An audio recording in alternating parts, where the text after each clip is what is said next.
बिस्मिल्लाहिर्रहमानिर्रहीम, अस्सलाम वालेकुम। अली सलमान जी टीवी के तमाम नाजरीन को जी स्पोर्ट्स में खुश आमदेद कहता है कि जहाँ पर रोजाना रात 11:05 पर हम इस महफिल को, इस बज़म को सजाते हैं आपके लिए और बात करते हैं पाकिस्तान में खेले जाने वाले स्पोर्ट्स के हवाले से। आज पाकिस्तान और ऑस्ट्रेलिया की टीमों के दरमियान तीसरे और आखिरी टेस्ट मैच के पहले दिन का खेल लाहौर के कद्दाफी स्टेडियम में मुकम्मल हुआ। 232 रन स्कोर किए पहले बैटिंग करते हुए ऑस्ट्रेलिया की टीम ने 5 विकेटों के नुकसान पर। और इस टेस्ट मैच में अब तक का क्या सूरत हाल सामने आई, इस पर हम डिस्कस करेंगे अपने क्रिकेट एक्सपर्ट, अपने क्रिकेट एनालिस्ट से। लेकिन साथ साथ विमेंस क्रिकेट के हवाले से भी कुफर टूटा खुदा खुदा करके 2009 के बाद पाकिस्तान ने आईसीसी वर्ल्ड कप में पहली कोई कामयाबी हासिल की। मुसलसल 18 जो है वो मैचेस खेलने के बाद जो है 18 मुसलसल मैचेस हारने के बाद जो है पाकिस्तान को पहली फतह मिली कि जहाँ पे वेस्ट इंडीज़ की टीम को पाकिस्तान की विमेंस क्रिकेट टीम ने शिकस्त दी। इसके अलावा और भी बहुत सारे उम्र हैं जिस पे बात करेंगे, लेकिन सबसे पहले प्राइम का फॉर्मेट, आज की टॉप स्टोरीज। लाहौर टेस्ट में शाहीनों का जादू चल गया। आखिरी टेस्ट के पहले रोज ऑस्ट्रेलिया की आधी टीम 232 रन पर पवेलियन लौट गई। स्टीव स्मिथ की विकेट से एतमाद मिला। कोशिश करेंगे कि 300 के अंदर ऑस्ट्रेलिया को आउट करें। फास्ट बॉलर नसीम शाह बहुत बड़े प्लेयर हैं वो और उनकी विकेट लेना तो उससे कॉन्फिडेंस भी मिला। कोशिश करें कि 300 के अंदर आउट करें। और लाहौर टेस्ट में अच्छी बैटिंग करने की कोशिश है, ताहम नर्वस 19 का शिकार होने पर अफसोस है। उस्मान ख्वाजा ऑस्ट्रेलिया के खिलाफ व्हाइट बॉल सीरीज के लिए मोहम्मद नवाज की जगह जाहिद महमूद कौमी स्क्वाड में शामिल। पाक ऑस्ट्रेलिया सीरीज में डेड पिचेस देखकर मायूसी हुई। हमारे पास वर्ल्ड क्लास खिलाड़ी होने के बावजूद डेड पिचेस बनाना समझ से बालातर है। साबिक chairman PCB Khalid Mahmood home team होती है, उसको हक हासिल होता है अपनी मर्जी की विकेट बनाए, लेकिन ये हक हासिल नहीं होता कि मुर्दा विकेटें तैयार कर ली जाएं, जिसका नतीजा ये है कि सिवाय एक ड्रॉ के और कुछ ना हो। ये नहीं हक हासिल। ऑस्ट्रेलिया के बाद अब न्यूजीलैंड और इंग्लैंड की टीमों के पास पाकिस्तान न आने का कोई जवाब नहीं रहता। वसीम खान इंशाल्लाह न्यूजीलैंड भी आएंगे और इंग्लैंड भी आएंगे, तो देखिए कोई रीज़न नहीं है उनको not coming. ICC women world cup में कौमी टीम ने वेस्ट इंडीज को शिकस्त देकर बिल आखिर पहली कामयाबी समेट ली। कप्तानी के दबाव से आजाद कोहली आईपीएल में हरीफ टीमों के लिए खतरा साबित होगा। Glenn Maxwell. जी नाज़रीन, ये थी आज की टॉप स्टोरीज। टॉप स्टोरीज आपने देखी और इस टेस्ट मैच को डिस्कस करने के लिए और पाकिस्तान में दीगर क्रिकेट के उम्र को डिस्कस करने के लिए मेरे साथ एक ऐसी शख्सियत मौजूद हैं जो अपने वक्त के बड़े ज़बरदस्त फास्ट बॉलर थे और अब बहुत ही खूबसूरत बोलते हैं, शुस्ता बोलते हैं और दिल से बोलते हैं, ब्लंट बोलते हैं। मेरे साथ मौजूद हैं अपने वक्त के तेज़ रफ्तार बॉलर अब्दुल रऊफ़। अस्सलाम वालेकुम अब्दुल रऊफ़। जी वालेकुम सलाम। सबसे पहले तो बहुत बहुत शुक्रिया अब्दुल रऊफ़ कि आपने एक दफ़ा फिर जी स्पोर्ट्स के लिए वक्त निकाला और बात करेंगे इस टेस्ट मैच के हवाले से। सबसे पहले तो मैं जानना चाहूँगा कि आपने काफ़ी डोमेस्टिक क्रिकेट खेली, पाकिस्तान को आपने सर्व भी किया। ये जो पिचेस बन रही हैं इस सीरीज़ में, पहले पिंडी में आपने देखा, गो के कराची टेस्ट मैच में थोड़ा बहुत मुकाबला ज़रूर हुआ, लेकिन ट्रेडिशनली क्या इन पिचेस का यही माहौल होता है, इसी तरह से बिहेव करती हैं? देखिए, इसमें जो बेसिक चीज़ समझने वाली है वो कोई भी पाकिस्तान के जो अवाम है उसको समझा नहीं रहा। सब इनको बस डबल माइंडेड करें, या मेरा ख्याल है कि अक्सरियत को नॉलेज ही नहीं है पिचेस का और ऊपर से बस लेपापोती करें। मसला ये कि जो आपकी जो जितनी भी पिचेस हैं, जो आपकी सॉइल है, वे इसकी बेसिक जो नेचर है वो बिल्कुल डेड है। जब आप डोमेस्टिक में या किसी भी जगह पर आप इसको इम्प्रूव करने की कोशिश करते हैं या रिजल्ट लेने की कोशिश करते हैं, तो वो आप हार्ड विकेट से, जिस तरह बाकी दुनिया में होता है, ऑस्ट्रेलिया, इंग्लैंड, न्यूजीलैंड या साउथ अफ्रीका में, अगर आप पिच पर घास ना भी रखें तो क्योंकि वो सरफेस हार्ड होती है तो वो आपको रिजल्ट देती है, आपको बाउंस मिलता है, आपको इवन वो पिच मिल जाती है। अब यहाँ पर प्रॉब्लम ये है कि इस पे दो चीज़ें, पाकिस्तान की जितनी भी पिचेज हैं उन पर दो चीज़ें आती है। या तो अगर आपने उनको तेज करना, ग्रीन करना, तो आपको पूरी पिच है उस पर घास छोड़नी पड़ती है ताकि बॉल सीम होता रहे 3 या 4-5 दिन टेस्ट मैच में, तो तब जाकर आपको रिजल्ट मिलता है। जैसे ही आप उसको शेव करेंगे तो क्योंकि जो उसकी जो मट्टी है वो बिल्कुल डेड है, तो वो बिल्कुल डेड हो जाती है और उसमें किसी भी जो बॉलर्स हैं उनके लिए स्पोर्ट नहीं रहती है, ना स्पिनर के लिए उसमें स्पोर्ट रहती है और ना ही फास्ट बॉलर के लिए स्पोर्ट रहती है। तो अब ये दो चीज़ें इनको देखनी पड़ेंगी कि आया कि इसी तरीके से इस सिस्टम को आगे लिंगर ऑन करेंगे या इनकी जो मट्टी वगैरह या कोई चीज़ है या टेक्निक या जो एक्सपर्ट हैं, ये क्यूरेटर्स हैं, बाहर से लाकर उनकी मदद से पाकिस्तान क्रिकेट की जो हालत है उसको बेहतर करेंगे या पिचेस की हालत को बेहतर करेंगे। ठीक है। अच्छा अब्दुल रऊफ, आपको क्या लगता है कि अब जिस तरह जो पीसीबी चेयरमैन है रमीज़ राजा साहब ये ड्रॉप इन पिचेस लाने की बात कर रहे हैं, कराची का नैन आज़ाद स्टेडियम में और लाहौर में ड्रॉप इन पिचेस की बात हो रही है, लेकिन जो हमारी अपनी रिवायती पिचेस हैं जिसमें हम नंदीपुर की मिट्टी अमूमन इस्तेमाल करते हैं, उन पिचेस को आहिस्ता आहिस्ता डेड होती जा रही हैं। वो क्या एक्सेसिव उन पर क्रिकेट हो रही है या उनकी प्रॉपर टेक केयर नहीं हो रही है, या हम दानिस्ता जानबूझ के ऑस्ट्रेलिया से खाइफ होकर इस किस्म की पिचेस बना रहे हैं? देखिए, इसमें दो चीजें हैं कि आपकी 3-4 जो स्टेडियम्स हैं उनकी जो नेचुरल जो सोयल है, जो मिट्टी है, वो बड़ी हार्ड है और उस पर अच्छा खासा बाउंस है। जिस तरह आपका जो कोयटा का स्टेडियम है उसकी मिट्टी बहुत अच्छी है, वहाँ पर बाउंस है। एबटाबाद का स्टेडियम आपके पास था, उसमें बहुत अच्छा था। इसके अलावा एक डायमंड ग्राउंड और रावलपिंडी का, इस्लामाबाद का, उसकी जो हार्ड सरफेस है वो हार्ड है, वो बहुत अच्छी है। सियालकोट की जो सरफेस थी वो भी सख्त थी, उसको भी बेहतर किया जा सकता था। मगर आस्ता आस्ता ये जितने भी ये जो ग्राउंड थी या पिचेस थी, इनका मेयार बिल्कुल खत्म कर दिया गया, क्योंकि जैसे ही रीजनल टीमें खत्म कर दी गई तो वहां पर किसी ने कोई तवज्जो नहीं दी और वो जो स्टेडियम्स है बिल्कुल वो डिजर्टेड दोबारा प्लेसेस में तब्दील हो गए हैं। तो अब अगर दूसरी जो आपने बात किया कि ऑस्ट्रेलिया से खाइफ, तो मैं भी क्योंकि जो आपके स्टेटमेंट्स आए हमारे चेयरमैन रमीज़ राजा के, उनके जो उनकी बातें थी उसमें और जो उन्होंने आगे प्रैक्टिकली दी है उसमें कोई 100 डिग्री का जो यू टर्न था। तो मेरा ख्याल है कि वो बातें तो बड़ी वो अग्रेसिव कर रहे थे कि हम ये कर देंगे वो कर देंगे, मगर जब टाइम आया तो वो बिल्कुल डेड विकेटों पर चले गए और एक हॉल के अंदर बंद हो गए। मेरा ख्याल है कि शायद उनको भी यही एक खौफ है कि किसी तरीके से हम ऑस्ट्रेलिया से ये सीरीज बचाने में कामयाब हो जाए तो उनका भी सिस्टम चलता रहेगा। तो अब्दुल रऊफ, शिकायत किस बात की, वो कर तो दिया जी, मैं कह रहा हूं शिकायत किस बात की है, वो कर तो दिया फिर? बिल्कुल वो वही कर रहे हैं। ठीक है। अब्दुल रऊफ का शिकवा आपने सुना पिचेस के हवाले से। एज ए फास्ट बॉलर यकीनी तौर पे इनका शिकवा अपनी जगह दुरुस्त है, क्योंकि 24 बाद ऑस्ट्रेलिया की टीम पाकिस्तान आई है। हर पाकिस्तानी की ख्वाहिश थी कि बड़े अच्छे मैचेस हो, गो के थोड़ा कराची टेस्ट में ज़रूर जो है वो बड़ा ज़बरदस्त एक सनसनीखेज टेस्ट मैच ये साबित हुआ, लेकिन पिचेस की जो क्वालिटी है उस पर ज़रूर जो है वो उस पर पाकिस्तान क्रिकेट बोर्ड को ज़रूर सोचना चाहिए। अब्दुल रऊफ ने शिकवा किया, इससे पहले आमिर ने शिकवा किया, हफीज़ ने शिकवा किया, वसीम अकरम ने शिकवा किया, और अब खालिद महमूद साहब जो फॉर्मर चेयरमैन पीसीबी हैं, सेक्रेटरी पाकिस्तान क्रिकेट बोर्ड है, उन्होंने भी शिकवा किया है पिचेस को लेकर। क्या कहा खालिद महमूद साहब ने, आइए वो भी सुनते हैं।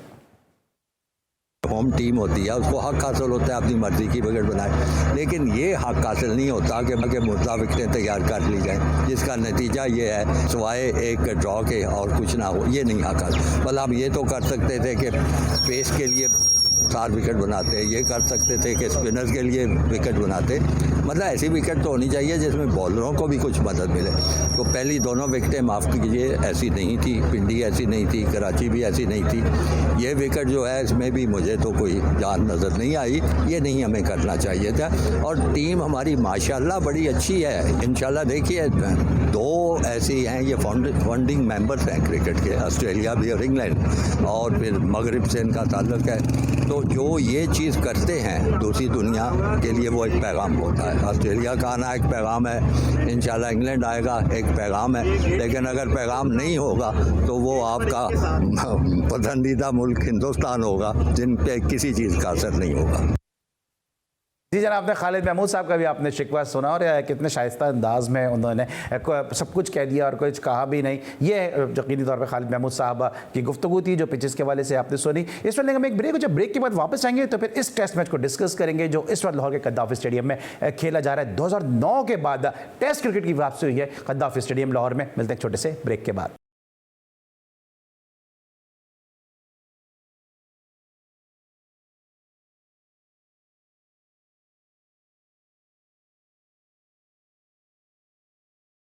Welcome back after the break. और ब्रेक पर जाने से पहले हम बात कर रहे थे टेस्ट क्रिकेटर अब्दुल रऊफ से पाकिस्तान की पिचेस के हवाले से, और अब डिस्कस करेंगे उनसे पाकिस्तान वर्सेस ऑस्ट्रेलिया लाहौर के कद्दाफी स्टेडियम में जो टेस्ट मैच है खेला जा रहा है। श्रीलंकन टीम पे जो अटैक हुआ था मार्च 2009 में, उसके बाद ये पहला टेस्ट मैच है 2009 के बाद अब खेला जा रहा है। तो तकरीबन जो है वो 13 साल के बाद लाहौर में टेस्ट क्रिकेट की वापसी हुई है। इस टेस्ट मैच को तफसील के साथ डिस्कस करेंगे, लेकिन सबसे पहले हमारा segment Tang refreshing facts.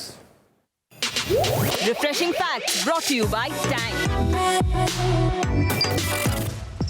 First semi-final of 1992 World Cup played between Pakistan and New Zealand. New Zealand was most favorite and they scored 262 runs. In reply, Pakistan was very slow and seemed Pakistan will lose. But after the arrival of Inzamam ul Haq, history had changed. He smashed 60 runs in just 37 balls and Pakistan won the semi-final.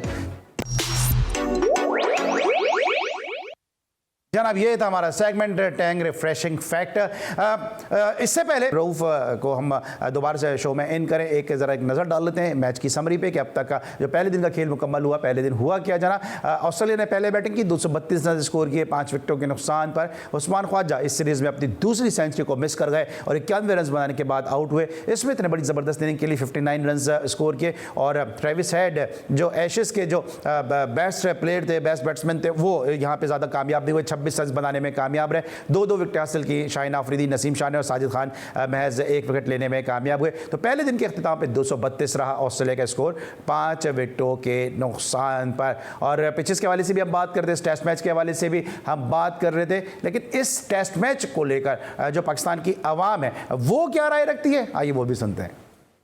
जिस तरह से आज 5 out किए हैं पाकिस्तान ने, इंशाल्लाह कल early ये 5 विकेटें ले लेंगे और उसके बाद ये बैटिंग करेंगे। उम्मीद है कि बाबर आजम जो है जैसे लास्ट मैच में बैटिंग अच्छी की है, इस तरह लाहौर में करेगा। लाहौर का उसका होम ग्राउंड है, इंशाल्लाह ताला वो डबल सेंचुरी करेगा और पाकिस्तान में ये रिजल्ट आएगा ऑस्ट्रेलिया के मैच का। हमारी बॉलिंग बहुत अच्छी हुई है, काफ़ी गर्मी है, लेकिन जो भी हमारे बॉलर है काफ़ी एफर्ट कर रहे हैं। लास्ट सेशन में बहुत अच्छी विकेटें निकाली हैं और हम एक्सेप्ट यही करते हैं कि इंशाल्लाह पाकिस्तान मैच विन करेगा, लेकिन ये ज़्यादा chances draw गई हैं। I think it'll be a result this match. I'm very hopeful that tomorrow we'll see the first century for Cameron Green. I would love to see that. And but if Pakistan continues to bowl well tomorrow, they'll put themselves in a really good position to win the match. Pakistan एक अमन पसंद मुल्क है, ये दूसरों के साथ प्यार बढ़ाना चाहता है, ना कि दुश्मनी। हम इंग्लैंड को भी कहते हैं, हम इंडिया को कहते हैं कि इंडिया हमारा पड़ोसी मुल्क है, हम तो चाहते हैं वो भी आए। मैं समझता हूँ इंशाल्लाह ये इसका नतीजा निकलेगा और पाकिस्तान इंशाल्लाह विन भी करेगा। और हम बिल्कुल हौसला उनका भी बढ़ा रहे हैं, ऑस्ट्रेलिया का भी, क्योंकि वो हमारे मेहमान हैं। जिन अवाम की राय आपने सुनी कि अवाम इस टेस्ट सीरीज़ को लेके क्या कहती है, लेकिन ये अब्दुल लूफ से मैं जानना चाहूँगा कि शाहीन शाह आफरीदी के वर्कलोड मैनेजमेंट के हवाले से काफ़ी बात हो रही है। अब्दुल लूफ ने काफ़ी क्रिकेट खेली है और क्या एक फास्ट बॉलर का जो वर्कलोड है, क्या शाहीन शाह आफरीदी को उस हिसाब से मैनेज किया जा रहा है? देखिए मेरा ख्याल है कि इंटरनेशनली तो उन पर इतना ज़्यादा कोई वर्कलोड नहीं है, क्योंकि पाकिस्तान की जो टेस्ट सीरीज़ होती है उसमें काफ़ी गैप होता है। उसके बाद जो वनडे सीरीज़ होती है उसमें भी गैप होता है। T20 अलबत्ता कुछ ऐसा है इशू कि उसमें थोड़ा सा ज़्यादा मैचेस वगैरह खेलने पड़ते हैं। मगर जो असल चीज़ है इनको उसमें देखना पड़ेगा कि जो इनकी जो डोमेस्टिक टूर्नामेंट्स वगैरह हैं उसमें जो इनकी पार्टिसिपेशन है वो पिक एंड चूज़ होनी चाहिए और बहुत ज़्यादा जो लीग्स हैं उसमें इनको पार्टिसिपेट नहीं करना चाहिए।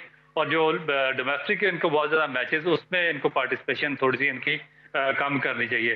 बाकी जो टेस्ट मैचेस है मेरा ख्याल है कि अगर इन्होंने और सक्सेस लेनी है, क्योंकि अभी भी रिसेंट भी इस टाइम पर वो one of the best bowler ना सिर्फ पाकिस्तान है बल्कि out of Pakistan in the world वो एक नंबर 1 बॉलर है। तो उनको टेस्ट मैचेस तो खेलने चाहिए और उसके बाद वनडे में भी उनकी परफॉर्मेंस अच्छी है। तो T20 का थोड़ा सा इशू है कि उसमें थोड़ा सा पिक एंड चूज करके इनको खिलाना पड़ेगा अगर इन्होंने अपना कैरियर जो है प्रोलॉन्ग करना है तो।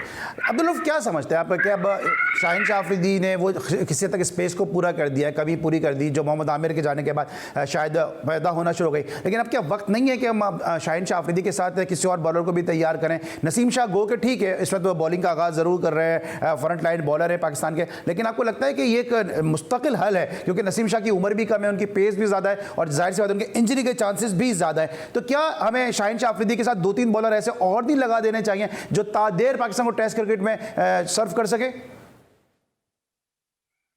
देखिए मेरा ख्याल है कि कोशिश तो होगी इनकी और ये कोशिश भी कर रहे होंगे, मगर इनको कोई मिल नहीं रहा होगा। और मेरा ख्याल है कि ये बदकिस्मती है पाकिस्तान की कि अगर पाकिस्तान का जो मैं आपको थोड़ा सा इंटरप्ट करूंगा, यहाँ पे इंटरप्ट करूंगा, आप मुझसे बेहतर बता सकते हैं चीज़ कि क्या कोशिश कर रहे हैं? हम फ़हीम अशरफ से बॉलिंग करवा रहे हैं, हम हसन अली से टेस्ट क्रिकेट में बॉलिंग करवा रहे हैं, ठीक है वो आउट भी कर देते हैं, लेकिन एक जेन्युइन जो स्पेशलिस्ट बॉलर है, आपको नहीं लगता कि वो शाहीन शाह आफरीदी के साथ लगाना चाहिए ताकि उनका वर्कलोड भी जो है वो मैनेज कर सके और लंबी क्रिकेट पाकिस्तान के लिए टेस्ट क्रिकेट में खेल सकें? देखिए जब से इनने लिमिटाइज किया, जो रीजन्स वगैरह खत्म किया, डिपार्टमेंट्स के रोल्स खत्म किया, नीचे से जो इंटर डिस्ट्रिक्ट क्रिकेट या अंडर 19 क्रिकेट को प्रॉपरली ऑर्गेनाइज नहीं कर सके। उसके बाद जो इनके पास एक टैलेंट आ रहा था फास्ट बॉलिंग का, उसमें थोड़ी सी लैकिंग आई है और मेरा ख्याल है कि इसी वजह से कोई इनको फास्ट बॉलर ऐसा मिल नहीं रहा। अभी जो इनके पास पीछे 10-12 लड़कों का एक ग्रुप था, उसको भी जो इनके जो कोचेज हैं, मेरा नहीं ख्याल कितने ज़्यादा कुछ स्पेशलिस्ट और वेरी वेल एजुकेटेड हैं कि वो उन्होंने उनको अच्छे तरीके से कोई यूज़ किया या उनके एक्शंस को उन्होंने कोई बेहतर करने की या मॉडरेट करने की कोशिश की है। तो आपने देखा कि time with in the passage of the time थोड़े थोड़े करके वो बिल्कुल ही मंजर से गायब होते गए और अभी आपके पास स्वाए शाहीन अफरीदी का कोई ऐसा स्पेशलिस्ट बॉलर बचा नहीं है जिसको आप ट्राई कर सकें। बाकी जो हसन अली था,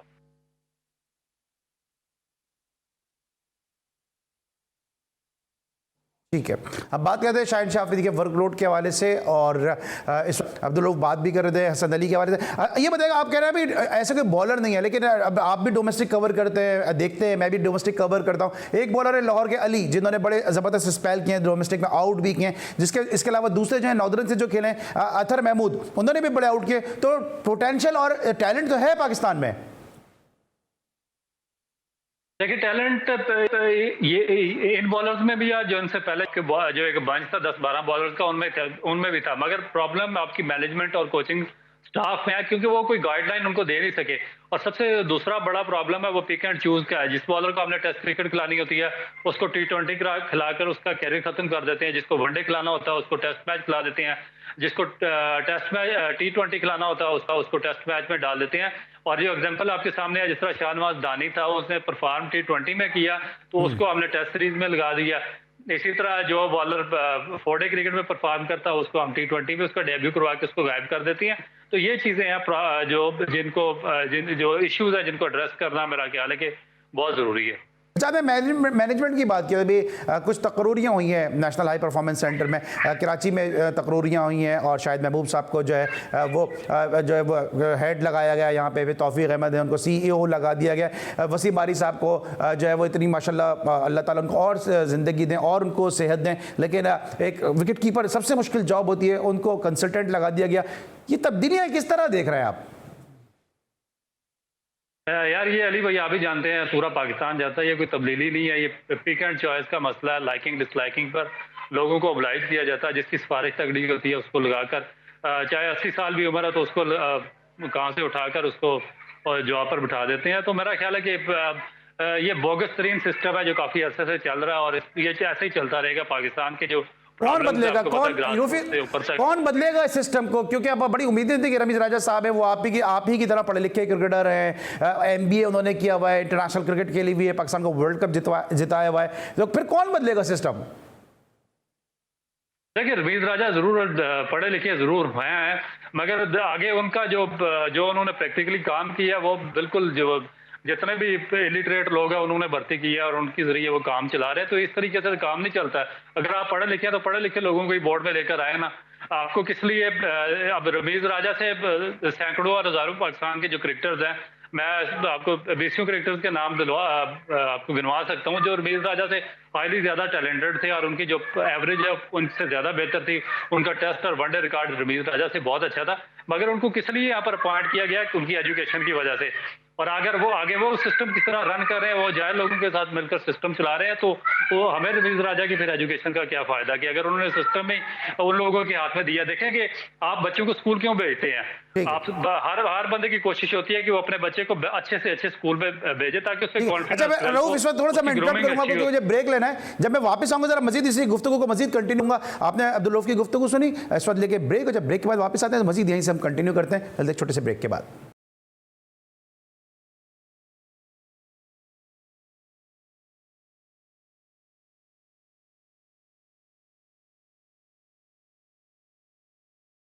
welcome back after the break. मेरे साथ मौजूद है टेस्ट क्रिकेटर अब्दुल रऊफ, जिनसे हम डिस्कस कर रहे हैं पाकिस्तान वर्सेस ऑस्ट्रेलिया सीरीज को। अब्दुल रऊफ, अब आज जरा इस टेस्ट मैच पर आ जाते हैं कि पहले दिन का खेल मुकम्मल हुआ। इब्तिदा में शाहिन शाह अफरीदी ने दबाव डाला, 3 गेंदों पे 2 विकेटें हासिल की। उसके बाद 138 रन की पार्टनरशिप हुई स्मिथ और उस्मान ख्वाजा के दरमियान। ये क्या आप समझते हैं as a professional cricketer, experience cricketer, कि उस्मान ख्वाजा क्या ऐसा कर रहे हैं? क्योंकि बैटिंग अब तक तोड़ नहीं हमारे पास, और सीरीज में 2 उनके 100 मिस हुए हैं, एक उन्होंने बड़ी जबरदस्त सेंचुरी स्कोर की। भी बॉलर को कोई डिस्क्रेडिट कर सकते हैं, क्योंकि वो बॉलर्स ने जो बॉलिंग करनी थी उन्होंने की है। जो पिचेस हैं जो आपके सामने है, रावलपिंडी की मुर्दा पिच थी, उसके बाद कराची की जो पिच थी बिल्कुल स्पिन बॉलर्स की थी, और अभी जो लाहौर की है बिल्कुल ही डेड पिच है। तो उस पर बॉलर तो कोई जो थी वो एफर्ट कर सकते हैं, वो अपनी एफर्ट कर रहे हैं।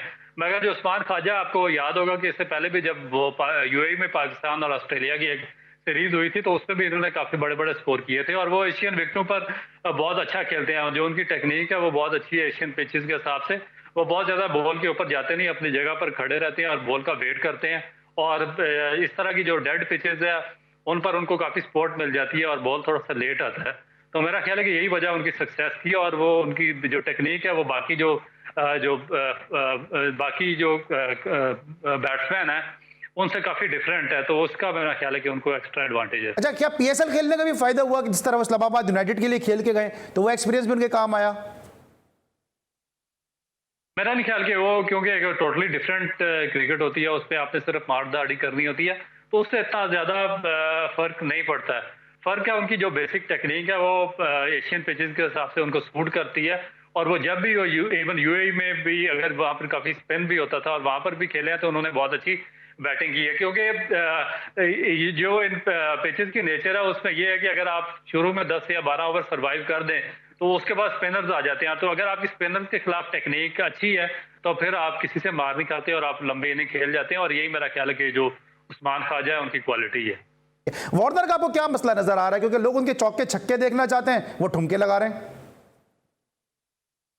देखिए, वार्नर जैसे जो बैट्समैन होते हैं वो बहुत ही कम ऐसी पिचेस पर सक्सेसफुल होते हैं जो थोड़ी सी अनइवन होती हैं, क्योंकि वो थोड़ा सा शफल करते हैं और वो ऊपर आते हैं। तो उसमें आज भी देखेंगे जो शाहीन अफरीदी की, मेरा नहीं ख्याल कि उसमें इतना ज्यादा कोई फॉल्ट वार्नर का था, ये जो पिच का बिहेवियर था उसकी वजह से वो आउट हुए हैं। उससे पहले जो टेस्ट मैच था उसमें भी उनको इस तरह की एक तो बॉल हुए हैं, क्योंकि जो उनकी बैट की स्पीड है वो जो पिचेस की जो स्पीड है उसके साथ वो मीट नहीं कर रही। जो पिचेस की नेचर है उसके साथ उनकी जो बैट स्विंग है और जो स्पीड है वो बैट नहीं कर रही। अगर वार्नर को आप किसी फास्ट पिच पर या जो इवन विकेट है, हार्ड है, उस पर खिलाएंगे तो उनकी जो बैट स्विंग है और जो बैट स्पीड है वो मैच करेगी उस पिच के बिहेवियर के साथ। मगर जहां पर थोड़ा सा बॉल रुक कर आता है या थोड़ा सा बॉल लेट आता है या स्लो पेस चेंज करके थोड़ा सा अनइवन रहता है तो वहां पर बहुत मुश्किल हो जाता है ऐसे बैट्समैन के लिए चलना। तो यहाँ पर जो ख्वाजा जैसे बैट्समैन है वो ज्यादा सक्सेसफुल रहते हैं। अच्छा, बैट्समैन को तो मुश्किल हो ही रही है, साथ साथ जो क्लोजिंग पोजीशन पे फील्डर है, आपको लगता है कि जब अगर पिच डेड हो तो उनको भी एडजस्ट करने में काफ़ी मुश्किल होती है? इस तरह हमने देखा उस्मान ख्वाजा ने कैच ड्रॉप किए थे यहाँ पे कराची के नेशनल स्टेडियम में बाबर आजम के, और अब बाबर आजम ने 10 या 12 रन पे उस्मान ख्वाजा का कैच ड्रॉप किया, उसके बाद फिर वो 90+ की इनिंग खेलने में कामयाब हो गए। तो जो पिच का डेड होना है या पिच का इवन नहीं होना है, उसका जब बाउंस है वो क्लोजिंग फील्डर को भी तंग करता है। डेफिनेट, क्योंकि जब आप इसमें ये होता है कि जो क्लोजिंग फील्डर्स होते हैं जब अपनी नेचुरल पोजीशन पर खड़े होते हैं तो वो थोड़े से पीछे होते हैं, तो आस्ता आस्ता जब वो देखते हैं कि जो बॉल है उन तक कैरी नहीं हो रहा तो वो फिर बिल्कुल ही जो बैट्समैन है उसके करीब आना शुरू हो जाते हैं। तो जैसे ही वो करीब आते हैं तो उसके बाद जो जब थोड़ा सा एक थिक कैच लगता है तो वो थोड़ा सा उसकी जो पेस है वो चेंज हो जाती है, वो थोड़ा सा तेज आ जाता है, तो वो कभी लेफ्ट राइट या कभी उनके आगे पीछे से गुजर जाता है। जिस तरह के जो उनके फील्डर्स थे उन्होंने क्लोजिंग पोजीशन पर काफी कैचेस ड्रॉप किए, बाबर आजम के भी ड्रॉप हुए और बाकी बैट्समैन के भी। तो उसका फॉल्ट यही था कि अगर वो एक स्टेप अपनी नेचुरल जगह पर होते तो वहां पर वो इजी कैच पकड़ सकते थे, मगर क्योंकि पिच का बिहेवियर ऐसा होता है कि वहां पर बॉल कैरी नहीं करता तो उनको 1-2 स्टेप आगे आना पड़ता है। अच्छा रहू, जब आगे आते हैं, जब फील्डर आगे आ जाते हैं तो फिर रिएक्शन टाइम भी कम हो जाता है, और रिएक्शन टाइम कम होने से भी कैच ड्रॉप होने के इम्कान हो जाते होंगे। बिल्कुल एग्जैक्टली यही मसला होता है कि रिएक्शन टाइम कम होता है। तो रिएक्शन टाइम में फिर यही होता है कि अगर आपका बॉल सीधा हाथ में आ गया तो ठीक है, अदरवाइज 90% चांसेस यही होते हैं कि बॉल हाथ से लगकर नीचे गिर जाएगा। ठीक है, और लेकिन हम जनाब अपने जो हमारे बहुत देर से कॉलर हमारा वेट कर रहे हैं हम उनको मजीद इंतजार नहीं करेंगे, उनको हम जरूर शो में उनको ड्रॉप नहीं करेंगे बल्कि उनकी कॉल को हम उठाएंगे। मेरे साथ मौजूद है वहाज कराची से। अस्सलाम वालेकुम वहाज। वालेकुम अली भाई, कैसी तबीयत है, खैरियत से हैं? मैं बिल्कुल ठीक हूँ वहाज, और एंजॉय कर रहे हैं अब्दुल रऊफ की गुफ्तगू। हाँ अब्दुल रऊफ तो माशाल्लाह एक वो हीरा है जो डोमेस्टिक क्रिकेट में सालों साल चमका, बस उनकी इंटरनेशनल कैरियर बहुत ज्यादा लंबा ना हो सका क्योंकि वो आपको पता है पाकिस्तान में जो मोस्ट टैलेंटेड लोग होते हैं उनके साथ कोई ना कोई सियासत हो जाती है। तो अब्दुल रऊफ भाई भी उनमें से एक थे जिनके कैरियर बहुत लंबा था जो कि इनकी हाइट और इनका हाई आर्म एक्शन मुझे अभी तक याद है। अली भाई सही कह रहा हूँ नहीं कह रहा? बिल्कुल सही कह रहे हैं, और मैं तो इस बात का विटनेस हूं, मैंने कई नामी गिरामी बैट्समैनों को भागते हुए देखा है जब अब्दुल लोग अपने पीक पे गेंद करते थे। खैर वो तो चलेगा, अलग किस्सा है। क्या सवाल क्या करेंगे? मैं ये पूछना चाह रहा हूँ कि हम माशाल्लाह इतने सालों बाद ऑस्ट्रेलिया की सीरीज का इंतजार करते करते कि अब आएगी कोई बड़ी टीम। अब माशाल्लाह ऑस्ट्रेलिया का टूर हो गया हमारे पास, लेकिन आप यकीन कीजिए कि आज तीसरे टेस्ट मैच का 11वां दिन है। 11वें दिन में से एक दिन भी देखने में मजा नहीं आया टेस्ट मैच। क्यों? विकेट की कंडीशन पहले दिन ही अंदाजा हो जाता है कि यार ये या तो 5वें दिन रिजल्ट आएगा या ड्रॉ की तरफ चला जाएगा। तो पिचेस के हवाले से बहुत मायूस हुए हैं शायकीन क्रिकेट। जिस तरह मैं भी एक थोड़ी बहुत क्रिकेट खेली है, लेकिन वहां जब बाबर आजम आउट हुए थे कराची टेस्ट मैच में, और फिर फातिह फहीम अशरफ आउट हो गए, जब भी आपको मजा नहीं आया? आखिर चाहते क्या है आप? उस वक्त वो एक सडन वो 1.5-2 घंटे ही थे सलमान भाई, जहाँ बॉल थोड़ा सा स्विंग हुआ, रिवर्स स्विंग जिसे कहते हैं आप। बाकी पूरे टेस्ट मैच में आप देख ले कोई आउटस्टैंडिंग बॉलिंग स्पेल किसी का भी नहीं रहा। ठीक है, बाद में जवाब लेता हूं आपके सवाल का। अब्दुल कुछ कहना चाह रहे हैं? Thank you so much for being with us. Abdul, आप आवाज आ गई होगी आवाज की, उन्होंने कहा कि मजा नहीं आया मैच में, अब तक बोरिंग मैचेस हो रहे हैं। देखिए बिल्कुल इसकी यही वजह है कि जो इम्पैक्ट होना चाहिए था इतनी बड़ी सीरीज का, और एक बड़े अरसे के बाद जब ऑस्ट्रेलियन पाकिस्तान के टूर पर आए थे, और पाकिस्तान के जो क्रिकेट शायकीन थे वो भी एक्सपेक्ट कर रहे थे कि बड़ी इंटरेस्टिंग सीरीज होगी, और ऑल ओवर द वर्ल्ड जो बाकी दुनिया की टीम्स थी और कंट्रीज थे और क्रिकेट लवर्स थे, उनका भी नजरें थी इस जो सीरीज के रिजल्ट पर था, मगर वो बहुत ज्यादा डिप्रेस हुए। अभी आपने एक क्वेश्चन उनसे किया कि आपको मजा नहीं आया जब वो बाबर आजम आउट हुए थे, तो एक इंटरेस्ट क्रिएट हो गया था टेस्ट मैच में, तो उसका भी देखें कि उसमें इंटरेस्ट अगर क्रिएट क्यों नहीं हुआ, उसकी वजह ये है कि क्योंकि जो एक तासर था वो कायम नहीं कर सकी ये सीरीज। अगर पिंडी टेस्ट अच्छा होता, स्पोर्टिंग विकेट पर होता, और उसके बाद कराची का टेस्ट होता, तो एक लोगों का इंटरेस्ट उसमें डेवलप हो चुका होता और वो एक एक बॉल को उसको देख रहे होते। तो मगर सडन फिर बड़ा मुश्किल हो जाता, चाहे कोई भी टेस्ट आखिरी मराइल में बहुत ज्यादा सनसनीखेज भी हो जाए, तो लोगों का वो दिलचस्पी का तासर मेरा ख्याल है कि फिर वो बरकरार नहीं रहता उससे, क्योंकि वो। अच्छा रऊफ, क्या लग रहा है आपको? अब ये टेस्ट में 232 पहले दिन 5 विकेटें गिर चुकी हैं, क्या लगता है आपको इस मैच का नतीजा क्या हो सकता है? पिच को आपने देख लिया होगा और यकीनन आप रीड कर गए होंगे पिच को। देखिए बिल्कुल, अगर ये 1 महीना पहले इस पिच पर मैच होता तो फिर थोड़ा सा स्पोर्टिंग पिच जरूर होती फास्ट बॉलर के लिए, क्योंकि थोड़ा सा मॉइस्चर था, थोड़ा सा डंपनेस होती है, और मौसम भी में भी थोड़ी सी जो वेदर था उसमें भी खुनकी होती है। मगर पिछले 3-4 वीक से लाहौर में बहुत ज्यादा गर्मी पड़ रही है और बहुत ज्यादा उसकी वजह से पिच जो है ड्राई हो चुकी है, तो उसमें जो फास्ट बॉलर्स हैं उनके लिए बिल्कुल हेल्प खत्म हो चुकी है, और वो लंबे स्पेल भी इस गर्मी में बहुत मुश्किल है उनसे करवाना। तो ये एक लकीली पाकिस्तान को अर्ली ब्रेक थ्रू मिल गया, और उसमें भी मेरा ख्याल है कि जो पिच की कंट्रीब्यूशन थी, जिसमें जिस तरह वार्नर आउट हुए वो ज्यादा थी कि बॉल थोड़ा सा नीचे रहा और उनकी पैड पर लग गया। अच्छा अब्दुल, क्या टीम जो पाकिस्तान की टीम के लिए सिलेक्शन से मुतमईन है आप? क्योंकि कुछ लोग ये समझ रहे थे कि इस टेस्ट मैच में शायद जाहिद महमूद को डेब्यू करने का मौका मिल जाए। देखिए जो लाहौर की पिच है उस पर एक राइट आर्म लेग स्पिनर हर सूरत में होना चाहिए था, और अगर यासर शाह आपके पास नहीं था तो आपको जाहिद महमूद पर जाना चाहिए था, क्योंकि जो राइट आर्म लेग स्पिनर है वो हमेशा सक्सेसफुल रहे हैं इस पे जो कज़ाफ़ी स्टेडियम की पिच है। इस पे जो ऑफ स्पिनर है, लेफ्ट आर्म स्पिनर है, वो कभी भी अपना इम्पैक्ट क्रिएट नहीं कर पाए, तो मेरा ख्याल है कि राइट आर्म लेग स्पिनर पे जाना चाहिए था। ठीक है। अच्छा जो पिच जो बनाई है, क्यूरेटर लेकर आए, टोबी लम्स को लेकर आए, और साथ साथ जो तकरीरियाँ हो रही हैं इस वक्त पाकिस्तान क्रिकेट बोर्ड में, जिस तरह देख रहे हैं शाहिद महबूब साहब आए कराची के हाई परफॉर्मेंस सेंटर में, इसके अलावा एक तौफीक साहब है, उनको CEO के तौर पर अपॉइंट किया गया है, कई तकरीरियाँ हुई हैं यहाँ पर, इस हवाले से क्या कहेंगे? देखिए मैंने तो नहीं, लोगों को जानता ही नहीं है, ना इनका कोई कंट्रीब्यूशन है इतना ज्यादा कि पिछले काफी अर्सा से यहाँ सिस्टम से गायब रहे और एकदम इनको पता नहीं किधर से लाकर बिठा दिया गया।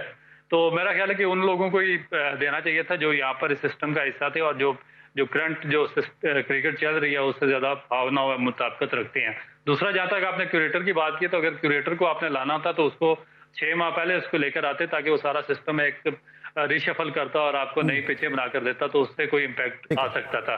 मगर इस पे वो क्रिएटर को स्वाय बस एक ड्रामा करने के लिए बुलाया उन्होंने, वो बस देखकर उधर जाकर बैठ ये जाएगा जो और आपने कहा ना कि वो ड्रामा करने के लिए, ये फैसल हसनैन साहब जिनको जब तकर्री की गई, बड़ा कहा गया उनके बारे में, आईसीसी में ये सीएफओ थे, जिम्बाब्वे क्रिकेट को इन्होंने बहुत ज़बरदस्त कर दिया, लेकिन ये जब से आए हैं आपने इनके क्या रोल देखा है बाय सिवाय इसके कि जब किसी को टोपी पहनानी होती है तो फैसल हसनैन साहब हमें नजर आ जाते हैं। पहले ज़हीर अब्बास साहब को उन्होंने पीसीबी हॉल ऑफ फेम की टोपी पहनाई, उसके बाद अब इन्होंने जावेद निदाद को टोपी पहना दी पीसीबी हॉल ऑफ फेम की, मतलब टोपी दे दी उन्होंने, कैप पहना दी। तो क्या इसका आपको क्या लगता है कि इसके अलावा और कोई काम है इनका?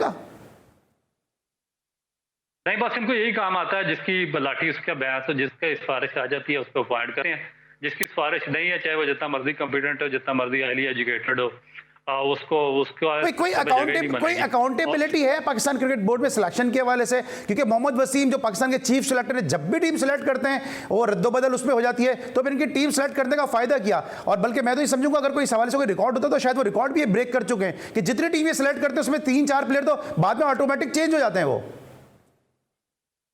देखिए, बात वही है कि जब आप ओब्लाइज करते हैं तो फिर आपको उसमें अकाउंटेबिलिटी का आंसर खत्म हो जाता है। और अकाउंटेबिलिटी करेगा कौन? जब आपके इलेक्टेड लोग आएंगे, गवर्निंग बोर्ड मिलेगा आपको 8, 10, 15 लोगों पर मुश्तमिल होगा, वो खुद वोट लेकर इलेक्ट होकर आएंगे, तो वो आगे क्रेडिबिलिटी या अकाउंटेबिलिटी कर सकते हैं, किसी को पूछ सकते हैं। तो यहाँ पर तो एक वो लगा हुआ, एक जुमा बाजार लगा हुआ, जिसका दिल करता है उसको उठाकर ले आते हैं। और यानी कि जिस क्रिकेट बोर्ड की क्रिकेट कमेटी में मैट्रिक पास और मैट्रिक फेल और इंटरमीडिएट पास लोग बैठे हों, जो उन्होंने पूरा पाकिस्तान को मैनेजमेंट का सिस्टम चलाना होता है, तो वो अपने आप को ही ओब्लाइज करते जा रहे हैं। कोई मैच रेफरी लगा हुआ, कोई कोच अपने आप को लगा रहा है, कोई अपने आप को कमेंटेटर लगा रहा है, तो उसमें बाकी चीजें फिर क्या चलेंगी? वो इसी तरह सिस्टम चलेगा। ठीक है, आपको लगता है इखलाकी तौर पे कोई जवाब होता है? क्योंकि मुझे याद है और आपको भी याद होगा कि जब कनाडा में एक टूर्नामेंट हो रहा था, ट्राई नेशन टूर्नामेंट हो रहा था, वहाँ पे सईद अजमल को ड्रॉप करके शुएब खान को ले जाया गया, तो सलाउद्दीन सल्लू ने इस्तीफा दे दिया था, रिज़ाइन कर दिया था उन्होंने। इस तरह अब्दुल कादिर साहब ने भी रिज़ाइन कर दिया था कि उनकी मर्जी की टीम नहीं की थी 2009 के वर्ल्ड कप में, तो उन्होंने भी रिज़ाइन कर दिया था, क्योंकि उस टीम ने बाद में फिर वर्ल्ड कप भी जीता था। लेकिन यहाँ पर तो हर जो टीम अनाउंस करते हैं मोहम्मद वसीम, चाहे वर्ल्ड कप की टीम हो, चाहे अभी आप देखें कि उन्होंने टीम अनाउंस कर दी, उसके बाद पता चला कि जी नवाज फिट नहीं है, फिर जाहिद को लेकर आया गया, तो कोई इखलाकी तौर पर इनका जवाब बनता है रहने का? देखिए, इखलाकी तौर पर चेयरमैन का क्या जवाब है कि वो टीम में रद्दोबदल करे? जब चेयरमैन को जिस काम के लिए लाया गया, आप वो काम करें। आप जब वो काम ही नहीं करे, नीचे वाले उसकी भी देखभाल करें।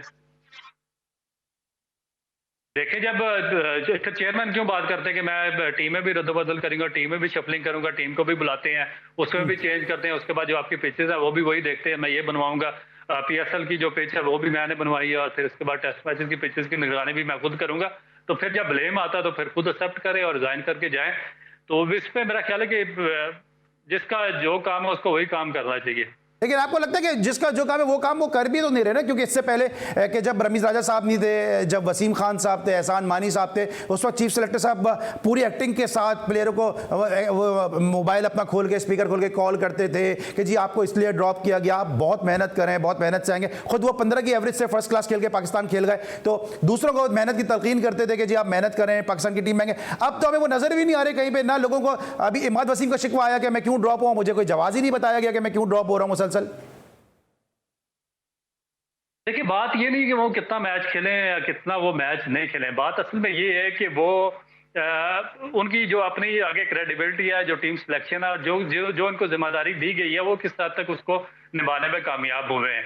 असल चीज़ ये है जो यहाँ पर प्रॉब्लम है। और उसके बाद जो सबसे बड़ी चीज़ है यहाँ पे अकाउंटेबिलिटी नहीं है, और फिर उसके बाद जो सबसे बेसिक चीज़ है कि अपॉइंटमेंट का कोई सिस्टम नहीं है यहाँ पर। जिसका दिल करता है जिसको मर्जी अपॉइंट कर देता है, चाहे उसकी बिल्कुल ही कोई एजुकेशन उस सिस्टम में ना हो, उसको वो लेकर आते हैं और फिर बगैर वजह के निकाल देते हैं। अब देखें, जब मैं बात कर रहा था मिसबा उल हक पे कि इसको 4-5 ओहदे नहीं देने चाहिए, तो उसके बाद अब मिसबा कहाँ पे है? एक टाइम पे आपने मिसबा को पाकिस्तान क्रिकेट का अरस्तू बनाकर रख दिया कि सारी जिम्मेदारियां डोमेस्टिक से लेकर इंटरनेशनल तक सारी मिसबा को सौंप दी, और 6 महीने के बाद उसी क्रिकेट बोर्ड और उसी ऑर्गेनाइजेशन ने मिसबा को इस काबिल नहीं समझा कि उसको किसी बच्चों की एक स्कूल की टीम की कोचिंग भी दे दी जाए। तो ये देखें ना कि ये चीजें फिर बाद में रॉन्ग। उस वक्त हम पे तनकीद करते थे कि आप गलत तनकीद करते हो, तो अभी देखें आपके खुद क्वालिफाइल में तजाद है, तो आप कोई काम, अभी इनके साथ भी यही होगा कि अभी ये चेयरमैन आए हैं, इनको पता नहीं कहाँ से चेयरमैन उठाकर ले आए हैं, और थोड़े अरसे बाद जब ये गवर्नमेंट जाएगी तो ये भी साथ चले जाएंगे, और उसके बाद जो पुरानी जो म्यूजिकल चेयर है वो खेल शुरू हो जाएगा।